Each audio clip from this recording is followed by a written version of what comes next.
Hi guys, welcome back to my YouTube channel. എല്ലാവരും സുഖമായിട്ടിരിക്കുന്നു എന്ന് വിചാരിക്കുന്നു. ഞാനും ഇവിടെ സുഖമായിട്ടിരിക്കുന്നു. അപ്പോൾ വളരെ ഡിഫറെൻ്റ് ആയിട്ടുള്ള ഒരു പ്രൊമോ ആണ് ഏഷ്യാനെറ്റ് ഇപ്പോൾ പുറത്തുവിട്ടിരിക്കുന്നത്. പറഞ്ഞല്ല, നമ്മുടെ ജയിൽ നോമിനേഷൻ്റെ ഒരു പ്രൊമോ ആണ് വന്നിരിക്കുന്നത്. ഇത്തവണ 4 പേരാണ് ജയിലിലേക്ക് പോകാനായിട്ട് പോകുന്നത്. നോർമലി ആ ജയിലിലേക്ക് 2 പേരാണല്ലോ പോയിക്കൊണ്ടിരുന്നത്.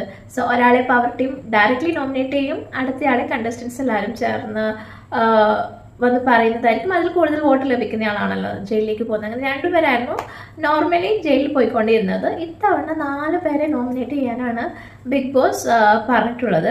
അതുപോലെ തന്നെ ഒട്ടും സജീവമല്ലാത്ത ഒരു കാര്യങ്ങളിലും ഇടപെടാത്ത ആൾക്കാരെ നോമിനേറ്റ് ചെയ്യണമെന്നാണ് ബിഗ് ബോസ് പറഞ്ഞിരിക്കുന്നത്. അപ്പോൾ എനിക്ക് തോന്നുന്നത് പവർ ടീമിന് ഇത്തവണ ഡയറക്റ്റ് നോമിനേറ്റ് ചെയ്യാൻ പറ്റില്ല. എല്ലാവരും കൂടെ ചേർന്ന് 4 പേരെ സെലക്ട് ചെയ്യും.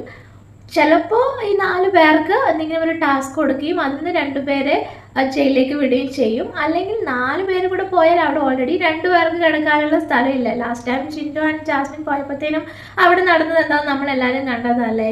ഇത്തവണ 4 പേര് പോവുകയും അതിൽ ചിൻഡുവും ജാസ്മിനും കൂടെ വരുവാണെങ്കിൽ അത് വേറെ ലെവലായിരിക്കും അല്ലേ. അപ്പോൾ എന്തായാലും നമുക്ക് കാത്തിരുന്ന് കാണാം.